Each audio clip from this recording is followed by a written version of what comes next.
The rain was coming down hard that Tuesday evening in Atlanta. Cars were rushing past on the highway, their headlights cutting through the darkness like moving stars. Most people were trying to get home from work, probably thinking about dinner or what they'd watch on TV later. But for Jerome Washington, home was wherever he could find a dry spot to sleep. He'd been living on the streets for almost 9 months now. It wasn't something he ever thought would happen to him. Just last year, he had his own apartment, a steady job, and even some money saved up. Life has a funny way of changing everything in the blink of an eye. Jerome was walking along the side of Highway 285, looking for somewhere to wait out the storm. His clothes were soaked through, and his old backpack felt heavier with each step. He carried everything he owned in that bag, a few changes of clothes, some tools from his old job, and a photo of his family that he kept in a plastic bag to protect it from getting wet. That's when he saw it. A shiny black car pulled over on the shoulder of the road. Steam was rising from under the hood like smoke from a campfire. Even in the rain and dim light, Jerome could tell this wasn't just any car. This was the kind of expensive vehicle that cost more than most people made in a year. A man in a fancy suit was standing next to the car, pacing back and forth. He was talking on his phone, and even from a distance, Jerome could tell the guy was stressed. The man kept looking at his watch and running his hand through his hair. Jerome had seen that look before. It was the look of someone whose whole day was falling apart. Jerome knew cars. He'd been working on them since he was 12 years old, helping his uncle in a small garage downtown. After high school, he went to technical school and became a certified mechanic. For 15 years, he worked at one of the best auto shops in the city.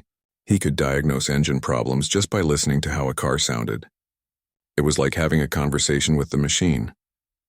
As Jerome got closer, he could hear the man on the phone getting more frustrated. "No, you don't understand," the man was saying. "This meeting is worth $50 million to my company. I can't just reschedule because my car broke down." Jerome stopped walking. He could see the problem right away. The way the steam was coming out, the smell in the air, the sound the engine was making. It was a blown radiator hose. It wasn't the end of the world, but it would definitely stop the car from running until it got fixed. For a moment, Jerome just stood there in the rain, watching this stranger deal with his crisis. Jerome had his own problems to worry about. He was hungry, wet, and needed to find somewhere safe to spend the night. The last thing he should be doing was getting involved in someone else's troubles, but something inside Jerome wouldn't let him just walk away. Maybe it was the way his grandmother raised him, always telling him to help others when he could.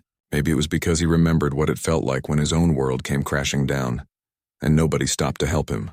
Whatever it was, Jerome found himself walking toward the stranded car. The man in the suit noticed Jerome approaching and immediately tensed up. Jerome understood the reaction. He knew how he must look.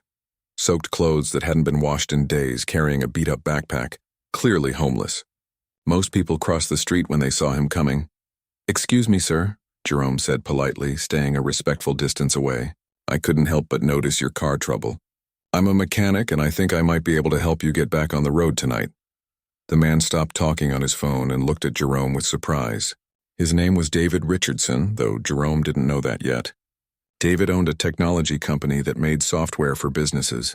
He was supposed to be at the most important meeting of his career in less than an hour, and now he was stuck on the highway with a broken car. David's first instinct was to say no. He'd already called a tow truck, but they said it would be at least 2 hours before they could get there. He'd tried calling an Uber, but no driver wanted to come out to the highway in this weather.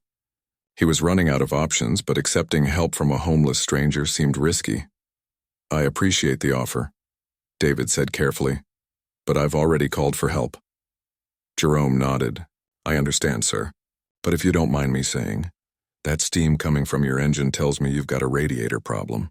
If you keep the engine running much longer, you might damage it permanently. That could turn a $50 repair into a $1,000 problem." David was surprised.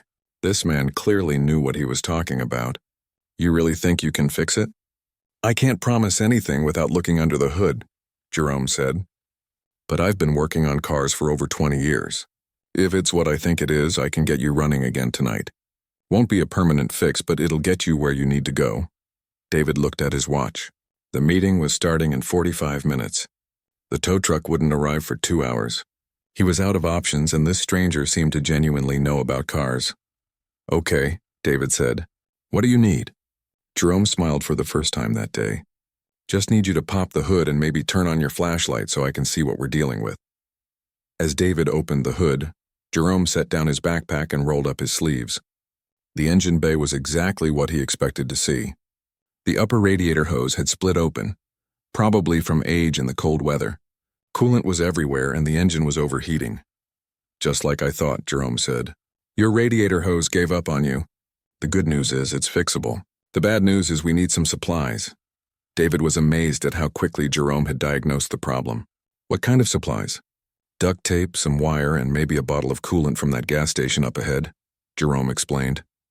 "It won't be pretty, but it'll hold long enough for you to get to your meeting and then to a proper garage tomorrow." David didn't hesitate. "Let's go get what we need." As they drove to the gas station in David's rental car that he'd called, Jerome explained exactly what had gone wrong and how he planned to fix it. David found himself impressed not just by Jerome's knowledge, but by how clearly he explained everything. This wasn't just someone who knew how to turn a wrench. This was someone who truly understood how cars worked. 20 minutes later, they were back at the broken-down Mercedes.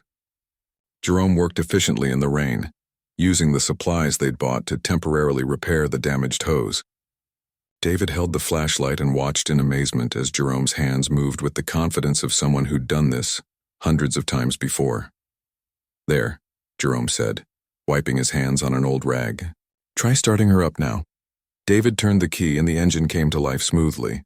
No more steam, no more overheating. The car was running perfectly. "I can't believe it," David said.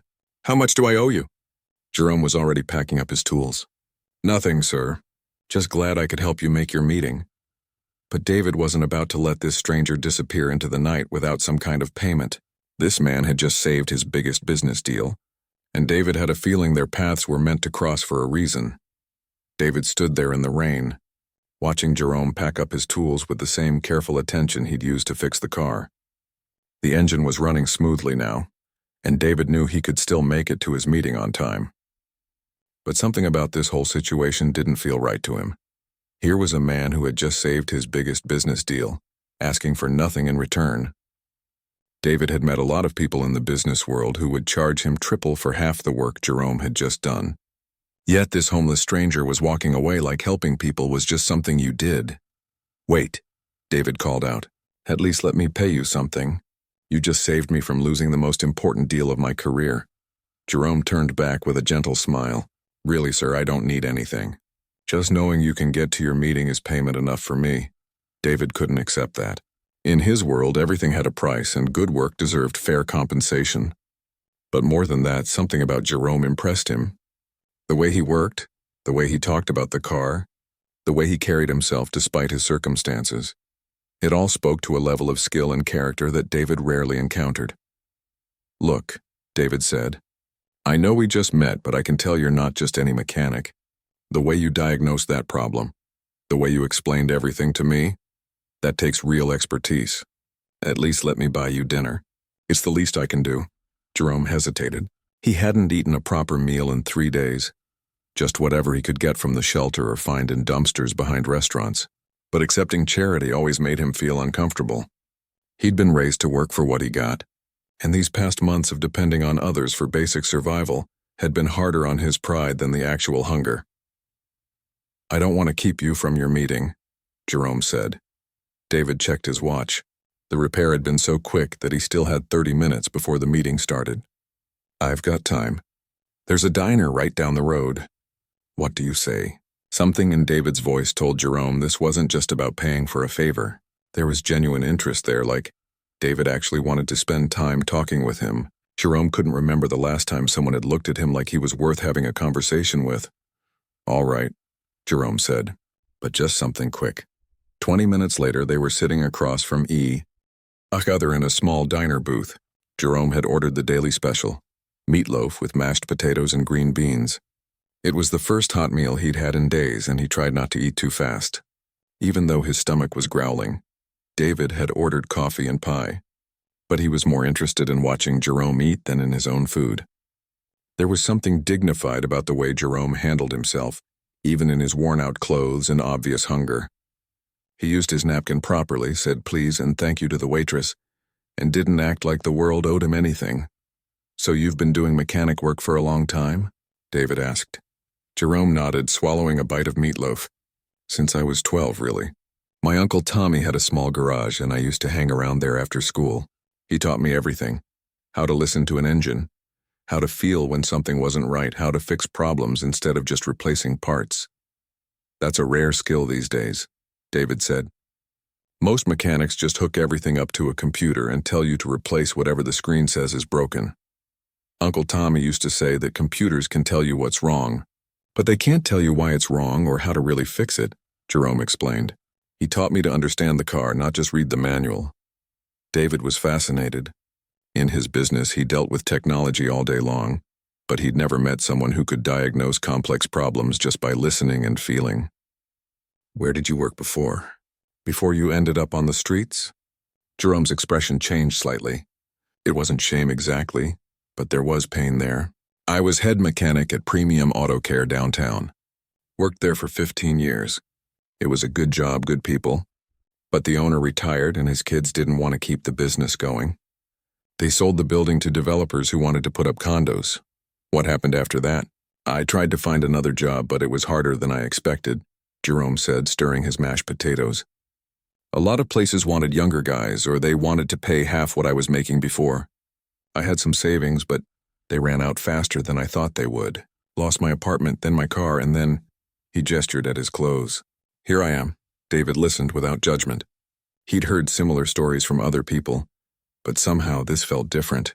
Jerome wasn't making excuses or blaming anyone else. He was just explaining what had happened, like he was talking about the weather. "Do you have family around here?" David asked. "My sister lives in California," Jerome said. "She's offered to help, but she's got her own problems. 3 kids and a husband who's been out of work for months. I can't add to their burden."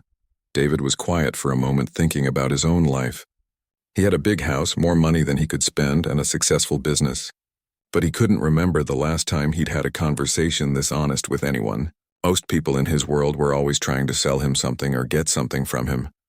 "What would you do if you could do anything?" David asked. "I mean, if money wasn't an issue, what would your perfect life look like?" Jerome's eyes lit up for the first time since they'd started talking. "I'd have my own shop. Not a big fancy place, just somewhere I could work on cars for regular people.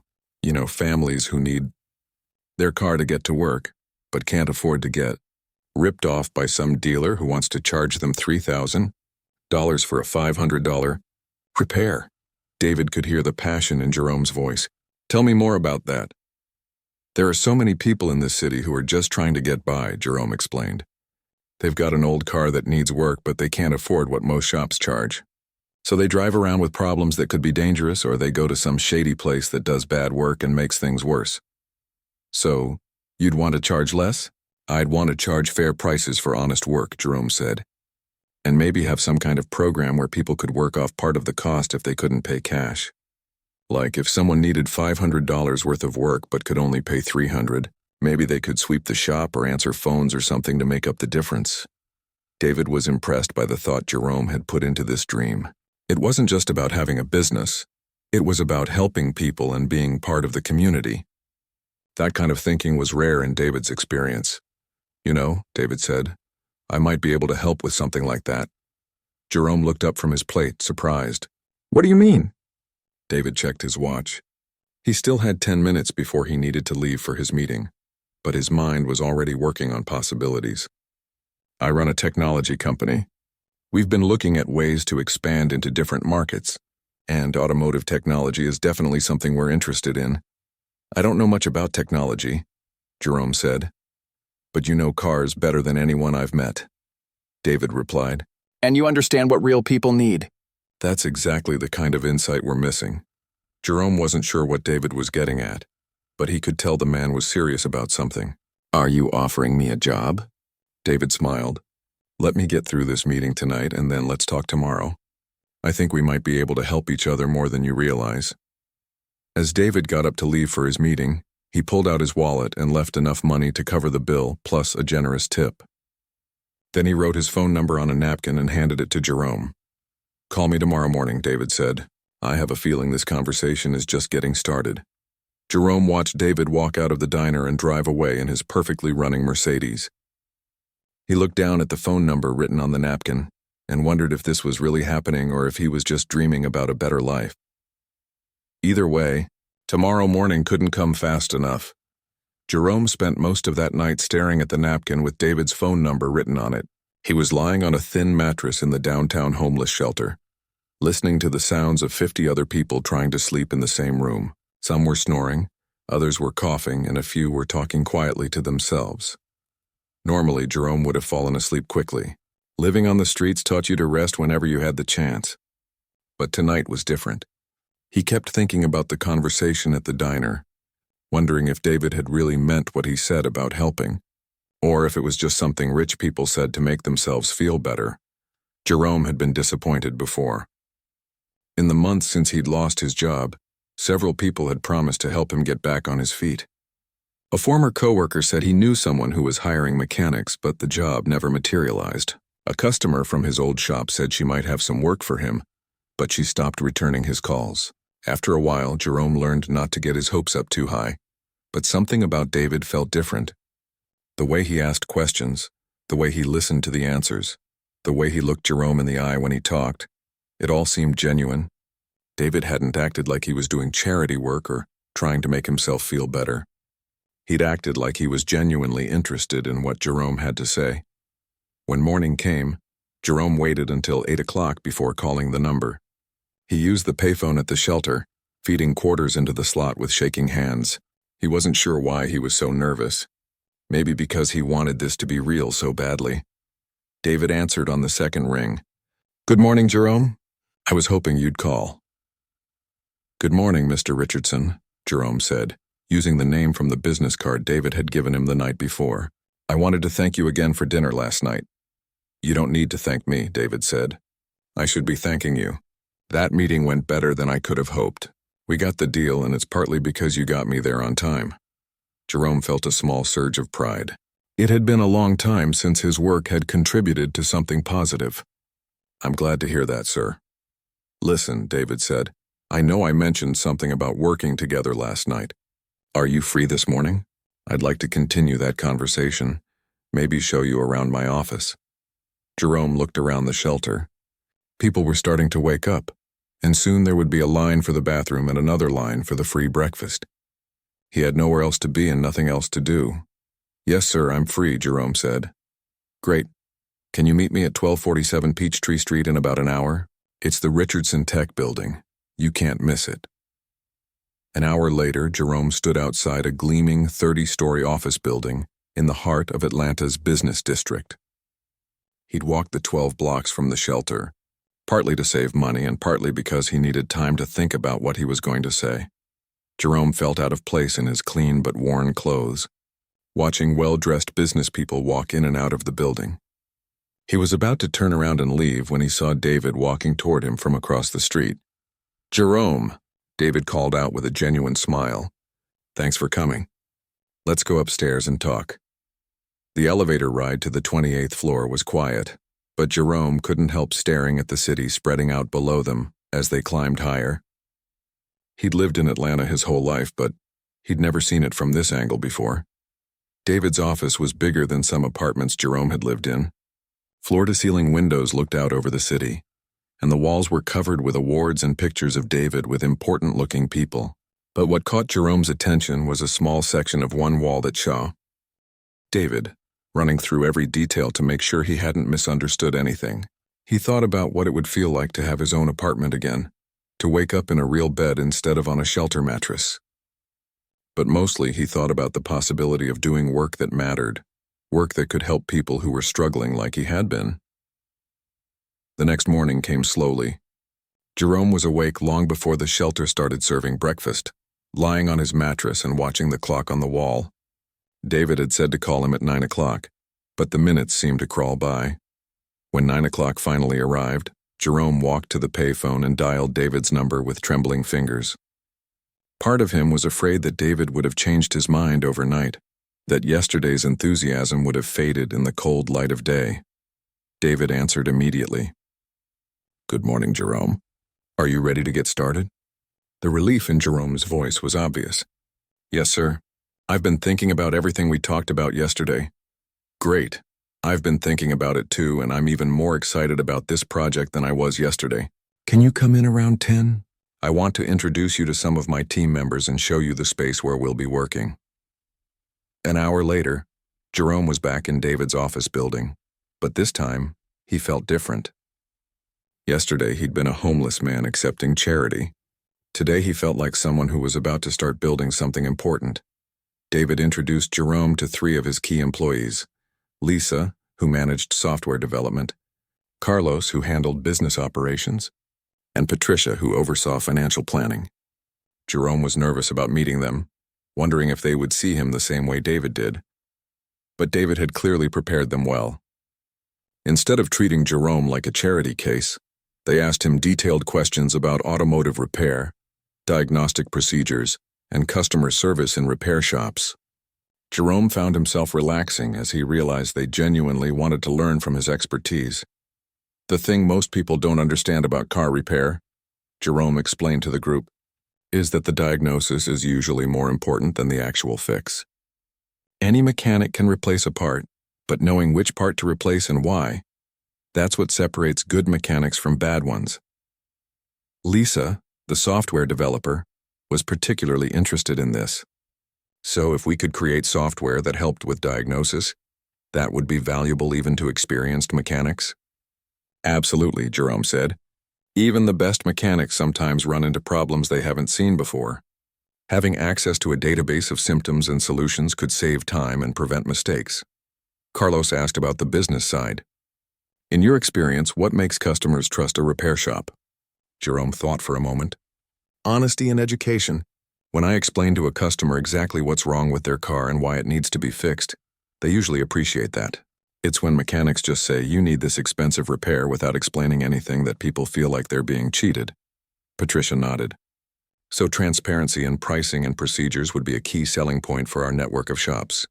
Exactly, Jerome said. People don't mind paying for good work, but they want to understand what they're paying for. After the meeting, David walked Jerome to a different floor of the building. This is where our automotive division will be based, David said, opening the door to a large empty office space. We'll need to build it out, but I wanted you to see it.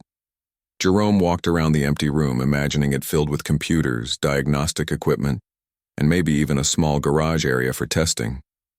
This is really happening, isn't it? He said. David smiled. It's really happening. In fact, I have some paperwork for you to look at. David handed Jerome a folder containing an employment contract, benefit information, and a signing bonus agreement. Jerome stared at the salary figure, hardly believing what he was seeing. This is more money than I've ever made, Jerome said quietly. It's what the position is worth, David replied. And frankly, with your expertise and what this project could become, it might not be enough. Jerome looked through the paperwork, trying to focus on the details even though his mind was racing. Health insurance, dental coverage, retirement savings plan. These were things he hadn't had in almost a year. There's one more thing, David said. The signing bonus is enough to get you into an apartment immediately. I've already spoken to a property management company I work with, and they have several options available.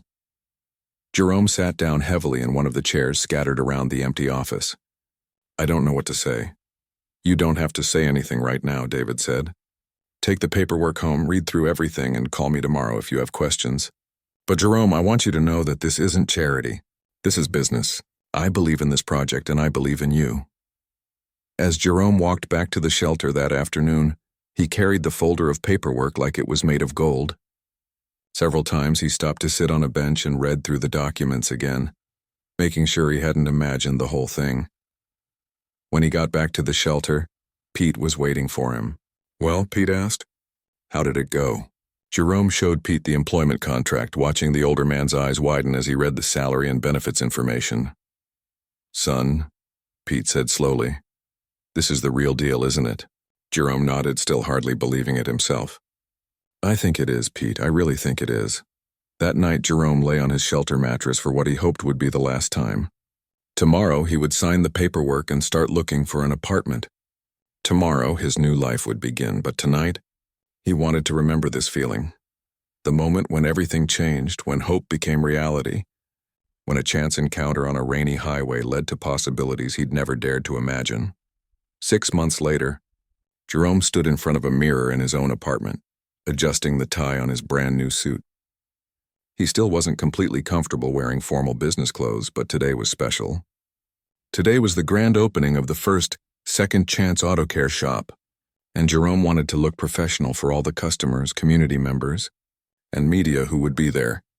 The apartment itself was small but perfect for Jerome's needs. 1 bedroom, a kitchen where he could cook his own meals, and a living room with a big window that let in plenty of natural light. After months of sleeping in shelters and on the streets, having his own space felt like a miracle he experienced fresh every morning when he woke up. But the apartment was just the beginning of how much Jerome's life had changed. Working with David's team had been challenging but rewarding in ways Jerome had never expected.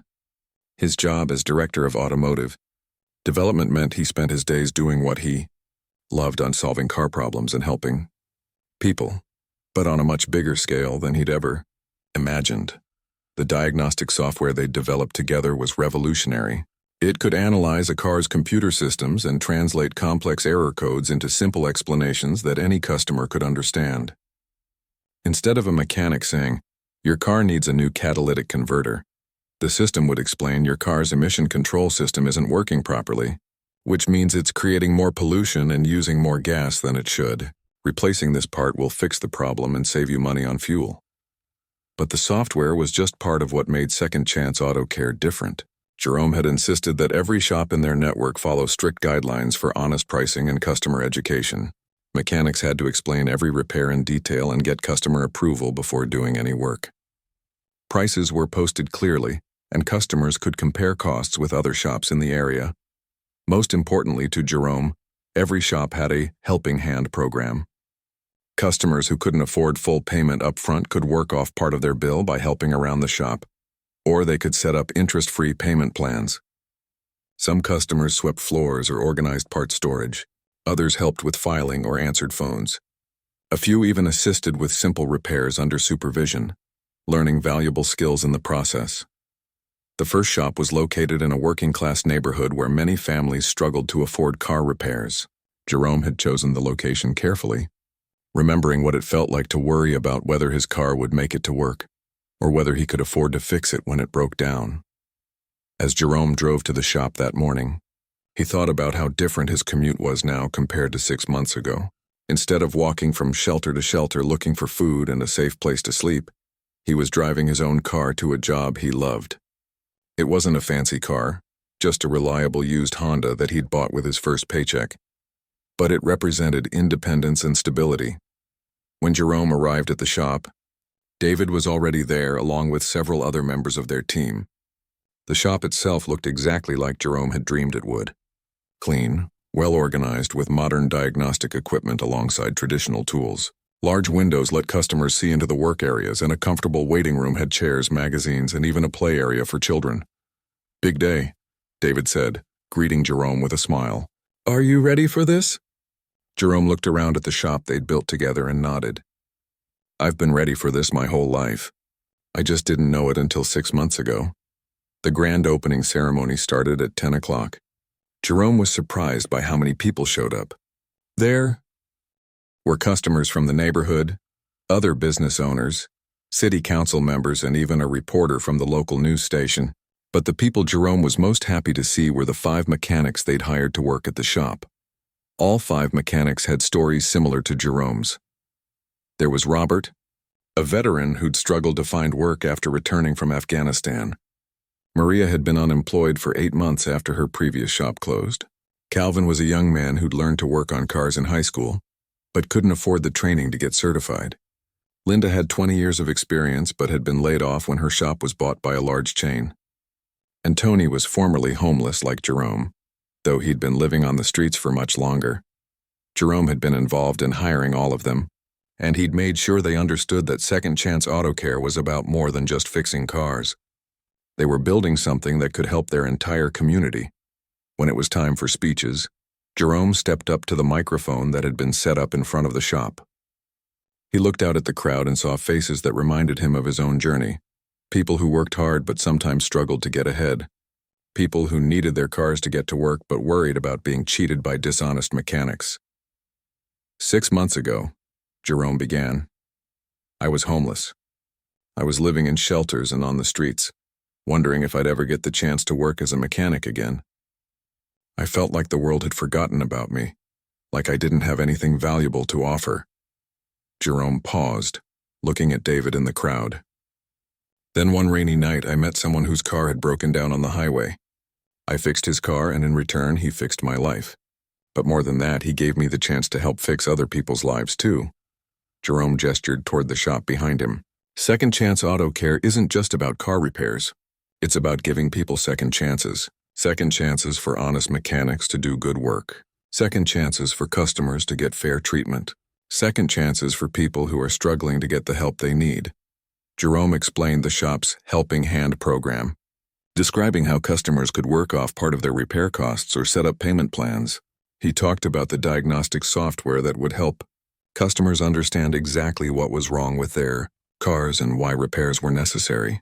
We believe that everyone deserves to be treated with respect and honesty, Jerome said. Whether you're driving a 10-year-old car or a brand new one, whether you know a lot about cars or nothing at all, you deserve to understand what's happening with your vehicle and to pay a fair price for good work. After Jerome finished speaking, they held a ribbon-cutting ceremony. Jerome was handed a large pair of scissors, and as he cut through the red ribbon stretched across the shop's entrance, he thought about all the obstacles he'd overcome to get to this moment. The first customer of the day was Mrs. Rodriguez, an elderly woman whose 20-year-old Toyota had been making strange noises for weeks. She'd been afraid to take it to other shops because she'd heard stories about mechanics taking advantage of older customers. Jerome personally handled her car's diagnosis, using their new software to show her exactly what was causing the noise and how much it would cost to fix. The problem turned out to be a worn belt that cost $30 to replace, something that would take less than an hour to fix. That's all? Mrs. Rodriguez asked, looking surprised. The shop down the street told me I needed $500 worth of work. Just the belt, Jerome confirmed. Though while we have your car here, I noticed your brake pads are getting thin. They don't need to be replaced immediately, but you'll want to keep an eye on them over the next few months. Mrs. Rodriguez smiled. Thank you for being honest with me. When the brakes do need work, I'll bring the car back here. As the day went on, Jerome watched his team work with customers, explaining repairs clearly and treating everyone with the respect they deserved. He saw Calvin, the young mechanic, patiently teaching a teenage customer how to check her car's oil level. He watched Maria explain to a worried father exactly why his family's car was safe to drive despite a minor warning light. Near the end of the day, Jerome was surprised to see Pete, his friend from the homeless shelter, walking into the shop. Pete looked cleaner than Jerome had seen him in years, wearing clothes that actually fit and carrying himself with more confidence. Pete, Jerome called out, walking over to greet his old friend. What are you doing here? Pete smiled. I heard about your grand opening on the radio. Thought I'd come see what you've built here. Jerome gave Pete a tour of the shop, explaining how everything worked and introducing him to the other mechanics. Pete listened carefully, asking thoughtful questions about the business and the technology they were using. You know, Pete said as they finished the tour, I used to work on cars when I was younger. Haven't done it in years, but I still remember most of what I learned. Jerome's eyes lit up. Are you thinking about getting back into it? Pete shrugged. Maybe. I've been clean for 3 months now, and I'm staying in a transitional housing program. I'm ready to start working again, but most places won't hire someone with my background. Jerome didn't hesitate. How would you like to start tomorrow? We can begin you off part-time, helping with basic maintenance and cleaning. If you're interested in learning the new diagnostic technology, I'll teach you myself. Pete's eyes filled with tears. You'd really give me a chance? Pete, when I was at my lowest point, you were one of the few people who treated me like I still mattered, Jerome said. Everyone deserves a second chance. That's what this place is all about. As the sun set on opening day, Jerome stood outside the shop with David, watching the last customers of the day drive away with their cars running smoothly, and their questions answered honestly. So, David asked, how does it feel to see your dream become reality? Jerome thought about the question for a moment. It feels good, he said. But you know what feels even better? knowing that this is just the beginning. We're going to help so many people, David. Not just with their cars, but with their lives. David nodded. The city council already approved our application for the second location. And I've had calls from 3 other cities asking when we'll expand there. Jerome smiled, imagining second chance auto care shops in communities across the country, each one providing honest service and second chances to people who needed both. There's something else, Jerome said. I want to start a training program for people who are homeless or unemployed. Teach them basic automotive skills so they can get jobs in the industry. We could partner with the shelters and job training centers. I love that idea, David said. Let's talk about it tomorrow. As Jerome drove home that night, he thought about the journey that had brought him to this moment. A year ago, he couldn't have imagined that helping a stranger fix his car would lead to all of this. But sometimes, Jerome realized, the smallest acts of kindness can create ripples that change everything. When he got home to his apartment, Jerome called his sister in California to tell her about the day. She'd been following his progress since he started working with David, and Jerome knew she'd want to hear about the grand opening. I'm so proud of you, she said after Jerome described the day's events. You've turned your life around completely. It's not just about turning my life around, Jerome replied. It's about helping other people turn their lives around too. That's what makes it all worthwhile. After hanging up the phone, Jerome sat in his living room and looked at the framed photo on his coffee table. It showed the entire Second Chance Auto Care team on opening day, standing in front of the shop they'd built together. In the photo, Jerome was smiling wider than he had in years, surrounded by people who believed in the same dream he did. Tomorrow, they would open their doors again and help more customers get back on the road safely and affordably. They would provide more second chances and continue building something that mattered. And Jerome would wake up in his own bed, get dressed in clean clothes, and go to work at a job that made a difference in people's lives. It was, Jerome thought as he got ready for bed, exactly the life he'd always dreamed of having. And the best part was knowing that it was just the beginning.